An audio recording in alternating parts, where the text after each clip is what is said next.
Waters World is on tonight. Deranged left-wingers saying President Trump is racist because he likes big trucks. Why must the left inject race into everything? A powerful Waters Words explores. And our job is not to divide. Our job is to bring people together. Bernie Sanders' call for unity was all the rage during the 2016 election. But one Bernie backer is backing out. What she saw in the campaign that made her no longer feel the burn. Plus, Mr. Simpson, I do vote to grant parole. O.J. Simpson officially paroled after spending the last 9 years behind bars. But how much do people know about the juice? Waters World hits the streets to find out. Why did they call O.J. the juice? He was like really fast and strong, I think. Or because his name was O.J.? It all begins right now. Welcome to Waters World. I'm Jesse Waters. A major shakeup for President Trump's communication team as Press Secretary Sean Spicer resigns. Sarah Huckabee Sanders fills his slot at the podium, while money man Anthony Scaramucci is tapped as White House Communications Director. Here's what Spicer told Sean Hannity. You started sharing the podium with Sarah Huckabee Sanders. Anthony Scaramucci comes in. Did you feel in any way that this was against you? Did you feel you were pushed out in any way, or this was just totally your decision? No, but as you mentioned, the president obviously wanted to add to the team more than anything. I just think it was in the best interest of our communications department, of our press organization, to not have too many cooks in the kitchen. And since he's been such a good friend to Waters World, we wanted to give Sean a proper send-off. Here's some memorable moments. Good afternoon. Okay, you don't get to just yell out questions. We're going to raise our hand like big boys and girls. Thank you. You've asked the question now 8 times. If the president puts Russian salad dressing on his salad tonight, somehow that's a Russian connection. This is silly. Okay, next. Okay, thank you. As I said now 5 times to the follow-up. I think you've already killed one question Friday. But we're gonna get back to it. This is the Democrats. This is us. You can't get any clearer in terms of this is government, this is not. I was going to say your pen's upside down. John Roberts always helping with the fashion tips. It's still upside down. There's a stress call, Sean? Thank you. Happy Valentine's Day. I can sense the love in the room. Thank you, guys. Have a great day. Now back to Anthony Scaramucci.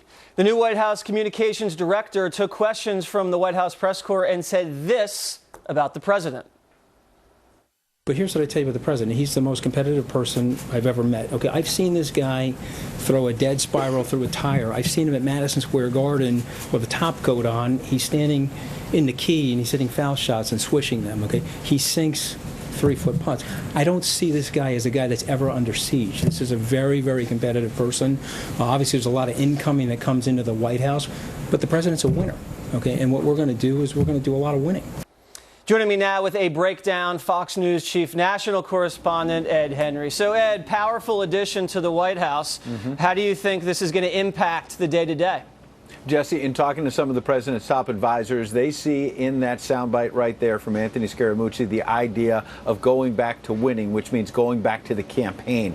These sort of big rallies where the president feeds off the energy of the crowd. We're going to see one, in fact, this coming Tuesday in the battleground state of Ohio. He is shifting back into campaign mode and is going to try to focus much more aggressively on the things that he is doing right, the government regulations that have been lifted, that the media doesn't talk about, that's helping the economy, the stock market doing well. Scaramucci is a street fighter and is somebody who this president loves because he is going to go head-to-head, not just with the media, but is going to help this president get back out across the country and talk more directly with the American people.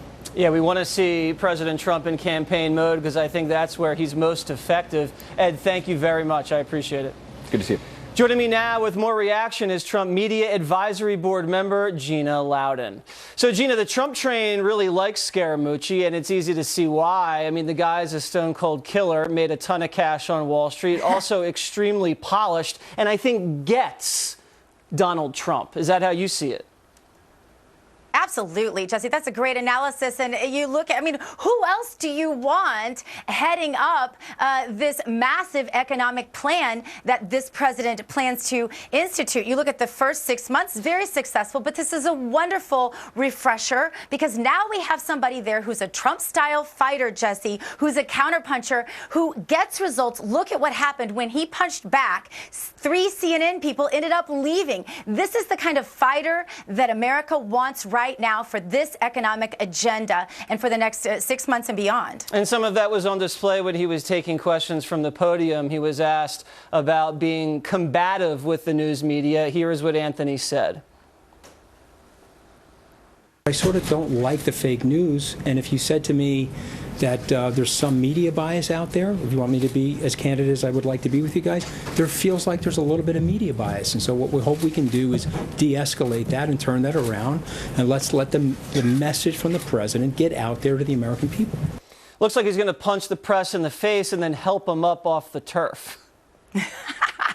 That's a great way to put it, Jesse. I think you're absolutely right. But I think that the media has an opportunity here to begin to redeem itself. Not that they'll take it. I really don't know if they can ever do a mea culpa. But their ratings and their trust by the American public is so low, Jesse, that they would be smart to try to make some relationship with this new press situation and try to redeem some of the credibility they've lost with the American people. And Anthony's a very personable guy. He's got a ton of friends here in Manhattan, and everybody knows he's very engaging, so I think he'll look to do that in order to mend some fences. Speaking of mending fences, I think Melissa McCarthy at Saturday Night Live might need to find some new material after Sean Spicer's leaving. Let's just take a nice look back at some of her performances. Now I'd like to begin today by apologizing on behalf of you to me for how you have treated me these last 2 weeks. And that apology is not accepted. Because I'm not here to be your buddy. I'm here to swallow gum, and I'm here to take names. I mean, it was a hilarious portrayal, but we're hearing that one of the reasons Donald Trump was sometimes disappointed in Spicer was because that spoof really hit a nerve. Yeah, you know, I think that Saturday Night Live could just leave the comedy to Waters' World and do a lot better in America. I'd be laughing a lot more. I don't know that I think they're that funny anymore because they've become so biased. I mean, I agree. Leave the comedy to Waters' World. I'll take it from here. Gina, thank you very much. Thanks, Jesse. O.J. Simpson paroled, but how much do young people know about the crime of the century? A Waters' World quiz still ahead. Why did they call OJ the juice? He was like really fast and like strong, I think. Or because his name was OJ? That makes more sense.